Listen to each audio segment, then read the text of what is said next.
I used to think cameras made a place safe. Then I learned the most dangerous parts of a building are the places cameras can't see. I worked overnight security at a discount shopping plaza when I was 26. Calling it a plaza makes it sound nicer than it was. It was really one long row of half-dead stores on the edge of town. A shoe outlet, a dollar store, a small electronics repair shop, a pet supply store, and a clothing shop that always smelled like cardboard and perfume. My shift was from 10 p.m. to 6 a.m. At first, I liked the job. I've never been much of a people person, so being alone all night sounded perfect. I sat in the security office, watched 12 camera feeds, drank bad coffee, and made my rounds every hour. The plaza was quiet after closing. Too quiet sometimes, but in the beginning, that felt peaceful. Then, boredom set in. I wish I could say it stopped there. I wish I could say I was just bored and watched movies on my phone until morning like every other lazy night guard. But I had a problem back then. I always needed to see what I could get away with. It started small. During my rounds, I noticed one of the rear hallway cameras had a bad angle. It showed most of the corridor behind the stores, but not the space between the shoe outlet's back door and the supply closet. If you stood there, you disappeared from the feeds completely. I remember testing it one night by standing in that spot and waving at the camera. When I went back to the office and replayed the footage, I wasn't there. That should have made me report it. Instead, I made a note. Over the next few weeks, I found more of them. Little dead zones between cameras. Corners where the old system didn't reach. Back rooms where a shelf blocked the lens just enough. I started calling them blind spots. At first, I only used them to waste time. I would stand in them while eating snacks, make stupid faces, toss a coin in the air, then check the footage later, like I was testing a magic trick. Then I started stealing. Nothing huge at first. A pair of socks, a cheap phone case, a water bottle. Things small enough that nobody would notice right away. Then it became shoes, headphones, jackets. I knew which stores had weak inventory checks. I knew which cameras saw which aisles. I knew how to walk from the back hallway into certain stock rooms without ever appearing clearly on video. I told myself nobody was getting hurt. That was the lie. People were getting blamed. Managers were writing reports. Staff were being questioned. Somebody was paying for what I took, even if it wasn't me. I knew that. I kept doing it anyway. The first uneasy detail happened on a Tuesday night in November. I was doing my usual round around 2:30 a.m. The plaza had been closed for hours. All front gates were locked. The rear doors were alarmed. Nobody else was supposed to be inside. I was in the clothing store, near the back corner where the clearance racks made a perfect blind spot. I had gone in planning to take a hoodie. I remember holding it in one hand when I heard children laughing. Not one child, several, soft, quick laughter from somewhere between the aisles. I froze. The sound came from the front of the store, then the left side, then behind me. It moved too fast to make sense. I turned on my flashlight and aimed it between the racks. Nothing. I called out, "Hello?" The laughter stopped for maybe 3 seconds. Then it started again, closer. I told myself some kids had broken in. Maybe they were hiding. Maybe they came in before closing and stayed as a prank. That explanation was ridiculous, but it was better than the feeling crawling up my spine. I walked through every aisle with my flashlight raised. No kids, no movement, No open doors, no broken glass, but the laughter kept circling me. That was the worst part. It didn't sound like it was coming from one place. It sounded like it was using the store itself. Behind mannequins, under racks, inside fitting rooms, above the ceiling tiles. I ran back to the security office and pulled up every camera. Nothing. On the footage, I looked insane. I watched myself spinning around with a flashlight, shouting at empty air. The audio on the cameras didn't work, so there was no laughter, no proof, just me. I almost called the police. Then I remembered the hoodie still in my hand, so I didn't. That was the false safety moment. I convinced myself I had imagined it. Maybe an old speaker in the store picked up radio interference. Maybe the sound came from outside. Maybe I had been working nights too long and needed sleep. For 2 nights, nothing happened. Then, I went back to the shoe outlet. That store had my favorite blind spot, a narrow section behind a row of tall shelves near the back wall. One camera watched the main aisle, another watched the register. But between the stockroom door and the clearance wall, there was a gap where you could disappear completely. I went there around 3:10 a.m., mostly to prove to myself I wasn't scared. That was another lie. I was scared. I just didn't want the building to know it. I had taken one sneaker box off the shelf when I heard a voice behind me whisper, "Wrong one." I turned so fast, the box fell out of my hands. Nobody was there. I swept the flashlight across the aisle. Empty.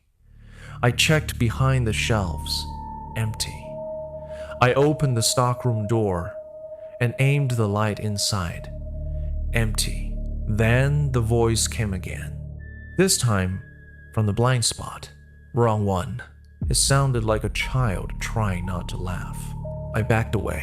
A sneaker box slid off the shelf by itself and hit the floor. Then another. Then another. One by one, boxes started falling from the shelves. Not like they were tipping randomly, but like invisible hands were pushing them out. I ran. Halfway back to the office, every light in the rear hallway flickered once. Then the camera monitor in the office went black. All 12 feeds. For about 5 seconds, the screens showed nothing but static. Then they came back, except one feed was different. Camera 7, the one pointed down the back hallway, showed the blind spot outside the supply closet. It had never shown that angle before. The camera physically could not see that space. But on the screen, there it was, the dead zone. The place I used to stand when I wanted to disappear. And in that space stood a small figure. It was hard to tell if it was a child or something shaped like one. It was short, thin, and completely dark, like the camera couldn't process it properly. Its head tilted toward the lens. Then it raised one hand and waved. The screen cut back to the normal hallway angle. I sat there staring at the monitor, unable to move. I replayed the footage. Nothing. No static. No new angle. No figure. Just me running into the office and sitting down like I had seen a ghost. The next morning, my supervisor, Dana, came in at 6:05. I told her someone had been inside the plaza. I told her I heard voices and saw something on the camera. I did not tell her about the stolen shoes, the hoodie, or the blind spots. Dana pulled up the footage. Of course, there was nothing, but there was something else. The sneaker box I had dropped was visible on one of the feeds because I had run out of the aisle still carrying it. Dana paused the video and stared at the screen. "Why did you have merchandise in your hand?" I said I found it on the floor. She didn't believe me. I could tell immediately. She said some stores had been reporting missing items for weeks. Small things at first, then bigger things. She had been planning to review my rounds that morning anyway. That was when I knew the building had turned on me. Not because it wanted justice, because it wanted me afraid. I quit on the spot. That sounds stupid, but at the time, my logic was simple. If I didn't work there anymore, they couldn't catch me stealing from there anymore. I left before Dana could ask more questions. I went home, threw away half the things I had stolen, and told myself I was done. For 3 nights, I slept normally. Then the first box appeared. It was sitting outside my apartment door when I came home from work. Plain cardboard. No label, no tape, just a folded top. Inside was the first thing I had ever stolen from the plaza. A pair of gray socks. Underneath them was a note written in black marker. Wrong one. My stomach dropped. I checked the hallway. Empty. I asked my neighbor if he saw anyone. He said no. I thought about calling the police, but what was I going to say? Someone returned the thing I stole? So I threw the box in the dumpster and tried to pretend it was a prank. The next day, another box appeared. This one had the phone case, then the water bottle, then the hoodie. Every day, another stolen item came back. Not all at once, one by one, like someone was counting. I had never told anyone what I stole. I had hidden most of it in my closet. Some of it I had given away. Some I had thrown out. But every item that came back was real. The exact ones. Same tags. Same marks. Same stains. On the 7th day, the box contained no item, just a photo. It was a printed still from a security camera. The image showed me standing in one of the blind spots, smiling at the camera I thought couldn't see me, but the angle was impossible. It was taken from inside the blind spot, as if someone had been standing there with me. Behind the photo was another note. You were never alone. That was when I went back to the plaza. I don't know why. Maybe guilt, maybe fear. Maybe I thought if I could see the cameras for myself, I could prove someone was messing with me. I still had my old key card because I had quit so suddenly, nobody had collected it. The doors were supposed to deactivate after termination, but when I swiped the rear entrance at 2:14 a.m., the lock clicked open. Inside, the plaza was completely dark, except for emergency lights. The security office door was unlocked. The monitors were on. All 12 camera feeds were active, and every single feed showed a blind spot. Not the normal camera views. The blind spots, the supply closet corner, the space behind the shoe shelves, the back of the clothing racks, the stockroom gap, places the cameras were never supposed to see. At first, every screen was empty. Then, one by one, small dark figures stepped into view. 12 screens, 12 figures, all standing in the places I used to disappear. I backed toward the door. The speakers in the office crackled. The plaza's announcement system had not worked in years. A child's voice whispered through it anyway. Found you. The lights went out. I ran into the back hallway, but the hallway looked wrong. Longer than usual. The emergency exit sign at the far end seemed too far away. I could hear laughter from every store now. Not loud, not playful, just soft and breathy, moving beside me as I ran. I reached the rear door and shoved it open. Or tried to. It didn't move. My keycard beeped red. Behind me, in the darkness, a voice said my full name. Not my first name. Full name. Middle name 2. I turned around. At the end of the hallway stood a child-sized shadow. Then another stepped out beside it. Then another. They didn't run at me. They didn't scream. They just stood there in a line, blocking the hallway, their heads tilted slightly upward as if they were looking at me without eyes.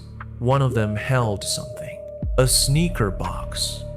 It sat the box on the floor and pushed it toward me. The box slid across the hallway by itself, stopping at my feet. Inside was my old security badge, the badge I had left in Dana's office when I quit. Across my photo, someone had written, "Blind spot." The rear door clicked open behind me. I didn't question it. I ran outside and didn't stop until I reached the street. I never went back. A week later, Dana called me. I almost didn't answer, but some part of me needed to know if she had seen anything. She said the theft investigation was closed, not because I was cleared, because the plaza was shutting down. Apparently, multiple stores had complained about strange footage, cameras showing angles they shouldn't show, audio recordings of children laughing in empty buildings. Merchandise moved into perfect circles on the floor overnight. One store owner claimed she saw a small handprint appear on the inside of a locked glass case. Dana sounded exhausted when she told me this. Then, she asked a question that made me sit down. "Did you ever find the old daycare?" I said, "What daycare?" She told me that before the plaza was renovated into stores, the far left section had been a children's daycare. It closed decades earlier, after a fire damaged part of the building. The owners later rebuilt, split the space into retail units, and covered most of the old layout. But according to Dana, some of the original rooms were still behind the walls, sealed off, unused, not on the current floor plan. I asked her where those rooms were. She said, "Behind the blind spots." I didn't say anything. She continued, "Every place you said the cameras couldn't see? That's where the old rooms were." I hung up after that. I moved apartments 2 months later because the boxes kept coming. Not every day anymore, just sometimes. A pair of socks outside my door, a phone case in my mailbox. Once, a sneaker box on my kitchen counter, even though the door was locked. No note that time, just the box. Open, empty. I know how this sounds. I know it sounds like guilt turned into paranoia. Maybe that's what I deserve. Maybe my brain invented all of it because I had been stealing and lying for months. But guilt doesn't open locked doors. Guilt doesn't return items I threw away. Guilt doesn't know camera angles that shouldn't exist. The last box came almost a year after I quit. I found it sitting in the backseat of my car. Inside was a toy I had never stolen. A small plastic fire truck, melted slightly on one side. Under it was one final note. The handwriting looked childish, but the words didn't. "You used our hiding places. I don't steal anymore. I don't work nights anymore. And I don't trust cameras. Because a camera only shows what is pointed at. It doesn't show what's standing just outside the frame. And sometimes, the places you think are blind are only blind to you